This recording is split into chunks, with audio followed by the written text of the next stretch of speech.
Hi ನನ್ನ ಪ್ರೀತಿಯ ವೀಕ್ಷಕರೇ, ಆಯಿಷಾ ಅಡುಗೆ ಮನೆಗೆ ಸ್ವಾಗತ. ವೀಕ್ಷಕರೇ, ಇವತ್ತು ಹೆಲ್ದಿಯಾದ ಒಂದು ಸ್ಯಾಲೆಡನ್ನು ಮಾಡ್ತಾ ಇದ್ದೀನಿ. ಈ ಸ್ಯಾಲೆಡನ್ನು ನೀವು ಒಂದು ಸಲ ಟ್ರೈ ಮಾಡಿ ನೋಡಿ, ಅಷ್ಟು ರುಚಿಯಾಗಿರುತ್ತೆ. ಬನ್ನಿ ಹಾಗಾದರೆ ಈ ಸ್ಯಾಲೆಡನ್ನು ಹೇಗೆ ಮಾಡೋದು ಅನ್ನೋದನ್ನ ನೋಡೋಣ. ಇಲ್ಲಿ ನಾನು ಮೊದಲಿಗೆ ಒಂದು ಹೆಸರುಬೇಳೆಯನ್ನು ತಗೊಂಡಿದ್ದೀನಿ. ಅರ್ಧ ಕಪ್ಪಿನಷ್ಟು ಹೆಸರುಬೇಳೆಯನ್ನು ತಗೊಂಡಿದ್ದೀನಿ. ಇದು ವಾಶ್ ಮಾಡಿ ಒಂದು ಅರ್ಧ ಗಂಟೆಯಿಂದ ಒಂದು ಮುಕ್ಕಾಲು ಗಂಟೆ ನೆನೆದ್ರೆ ಸಾಕು. ಚೆನ್ನಾಗಿ 2ರಿಂದ 3 ಸಲ ತೊಳೆದು ಇಟ್ಕೊಳ್ಬೇಕು. ಹಾಗೆ ಇಲ್ಲಿ ನಾನು ತೊಳೆದು ಇಟ್ಕೊಳ್ತಾ ಇದ್ದೀನಿ ನೋಡಿ.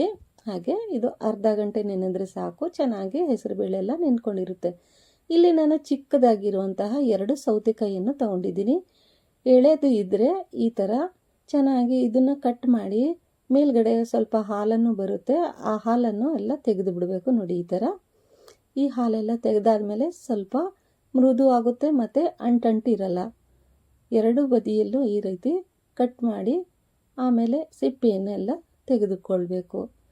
ಸಿಪ್ಪೆಯನ್ನು ತೆಗೆದ ಮೇಲೆ ಒಳಗಡೆ ಇರುವಂತಹ ತೆಳು ಇರುತ್ತಲ್ಲ, ಆ ತೆಳುನ ತೆಕ್ಕೊಳ್ಬೇಕು. ಅಥವಾ ಎಳಸಾಗಿದ್ದರೆ ಹಾಗೆ ಬೇಕಾದರೂ ಹಾಕ್ಬೋದು. ಇಲ್ಲಿ ಸಣ್ಣದಾಗಿ ಕಟ್ ಮಾಡ್ಕೊಳ್ತಾ ಇದ್ದೀನಿ. 1 ಕಪ್ ಸೌತೆಕಾಯಿಯನ್ನು ಹಾಕಿ, ಹಾಗೆ ಅರ್ಧ ಕಪ್ಪಿನಷ್ಟು ಹೆಸರುಬೇಳೆ ಇದೆಯಲ್ವಾ, ಅದಕ್ಕೆ 1 ಕಪ್ಪಿನಷ್ಟು ಸೌತೆಕಾಯಿಯನ್ನು ತಗೊಳ್ಬೇಕು ನೋಡಿ. ಈಗ 1 ಕಪ್ಪು ಸೌತೆಕಾಯಿ ಆಗಿದೆಯಲ್ಲ, ಇದು ಸೈಡ್ಗೆ ಇಟ್ಕೊಳ್ಳೋಣ.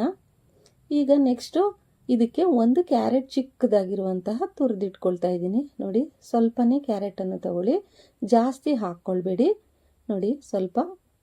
ಹಾಗೆ ತೆಂಗಿನಕಾಯಿಯನ್ನು ತಗೊಂಡಿದ್ದೀನಿ ನೋಡಿ. ಇದನ್ನು ಒಂದು ಸ್ವಲ್ಪ ಅರ್ಧ ಹೋಳಿನಷ್ಟು ತೆಂಗಿನಕಾಯಿ ಸಿಪ್ಪೆ ಎಲ್ಲ ತೆಗೆದು ಇದನ್ನು ಸಹ ಗ್ರೇಟ್ ಮಾಡ್ಕೊಳ್ತಾ ಇದ್ದೀನಿ.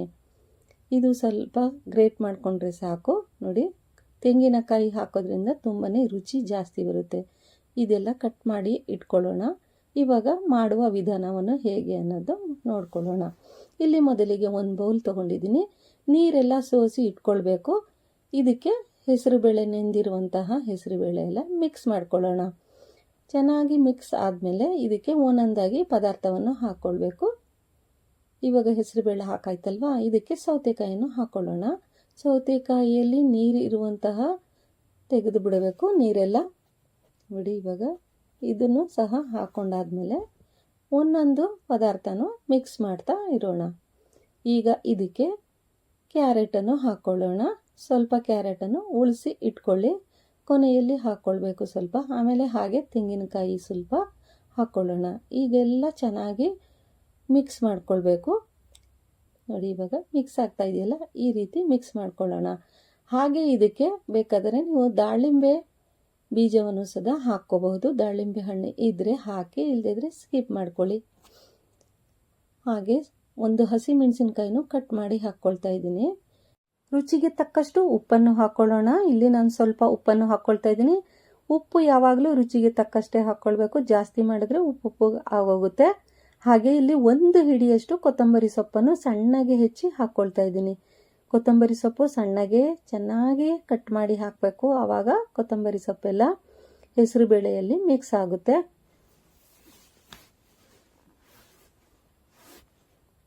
ನೋಡಿ, ಇದು ಮಿಕ್ಸ್ ಆಯ್ತಲ್ವಾ. ಇದಕ್ಕೆ ನಾವು ಒಂದು ಒಗ್ಗರಣೆಯನ್ನು ಕೊಡೋಣ. ಈಗ ಮೊದಲಿಗೆ ಗ್ಯಾಸನ್ನು ಆನ್ ಮಾಡಿ ಒಂದು ಪ್ಯಾನ್ ತಗೊಳ್ಳೋಣ. ಚಿಕ್ಕದಾಗಿ ಒಗ್ಗರಣೆ ಮಾಡಿರುವಂತಹ ಅದರಲ್ಲಿ 1 ಟೀ ಸ್ಪೂನಷ್ಟು ಆಯಿಲನ್ನು ಹಾಕ್ಕೊಳ್ಳೋಣ. ಹಾಗೆ 1 ಟೀ ಸ್ಪೂನಷ್ಟು ಸಾಸಿವೆಯನ್ನು ಹಾಕ್ಕೊಳ್ಳೋಣ. ಸಾಸಿವೆ ಚಟಪಟ ಆದಮೇಲೆ ಇದಕ್ಕೆ ಒಂದು 4ರಿಂದ 5 ಕರಿಬೇವಿನ ಎಲೆಗಳನ್ನು ಹಾಕ್ಕೊಳ್ಳೋಣ. ಕರಿಬೇವಿನ ಎಲೆಗಳನ್ನು ಹಾಕಿದ್ಮೇಲೆ 2 ರೆಡ್ ಚಿಲ್ಲಿಯನ್ನು ಕಟ್ ಮಾಡಿ ಹಾಕ್ಕೊಳ್ಳೋಣ.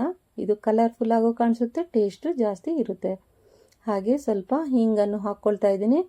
ಹಿಂಗು ನಿಮ್ಮ ಹತ್ರ ಇದ್ದರೆ ಹಾಕಿ, ಇಲ್ಲದಿದ್ದರೆ ಸ್ಕಿಪ್ ಮಾಡ್ಕೊಳ್ಳಿ. ಇವಾಗ ಒಗ್ಗರಣೆಯನ್ನು ರೆಡಿ ಆಯಿತು. ಫ್ಲೇಮು ಆಫ್ ಮಾಡಿ ನಾವು ಮಾಡಿರುವಂತಹ ಸ್ಯಾಲೆಡ್ ಜೊತೆಗೆ ಮಿಕ್ಸ್ ಮಾಡ್ಕೊಳ್ಳೋಣ. ನೋಡಿ, ಇವಾಗ ಮಿಕ್ಸ್ ಆಯ್ತಲ್ವಾ. ಇದಕ್ಕೆ ರುಚಿಗೆ ತಕ್ಕಷ್ಟು ನಿಂಬೆ ರಸವನ್ನು ಹಾಕ್ಕೊಳ್ಳೋಣ. ಅರ್ಧ ನಿಂಬೆ ರಸವನ್ನು ಹಾಕ್ಕೊಳ್ತಾ ಇದ್ದೀನಿ ನಾನು. ಇದಕ್ಕೆ ಕರೆಕ್ಟಾಗಿ ಅಳತೆ ನೋಡಿ. ಇವಾಗ ಎಲ್ಲವನ್ನು ಇನ್ನೊಮ್ಮೆ ಮಿಕ್ಸ್ ಮಾಡಿಕೊಂಡ್ರೆ ಆಯಿತು. ಸೌತೆಕಾಯಿ ಹೆಸರುಬೇಳೆ ರೆಡಿ ಆಯಿತು. ವಿಡಿಯೋ ಇಷ್ಟ ಆದರೆ ಲೈಕ್ ಮಾಡಿ. ಆಯಿಷಾ ಅಡುಗೆ ಮನೆಗೆ ಸಬ್ಸ್ಕ್ರೈಬ್ ಮಾಡ್ಕೊಂಡಿಲ್ಲ ಅಂದರೆ ಸಬ್ಸ್ಕ್ರೈಬ್ ಮಾಡ್ಕೊಳ್ಳಿ. ನಿಮ್ಮ ಫ್ರೆಂಡ್ಸ್ಗಳಿಗೂ ಶೇರ್ ಮಾಡಿ. ತುಂಬಾ ಸುಲಭವಾದ ರೆಸಿಪಿಗಳನ್ನು ನಿಮ್ಮೊಂದಿಗೆ ನಾನು ಹಂಚಿಕೊಳ್ಳುತ್ತೇನೆ.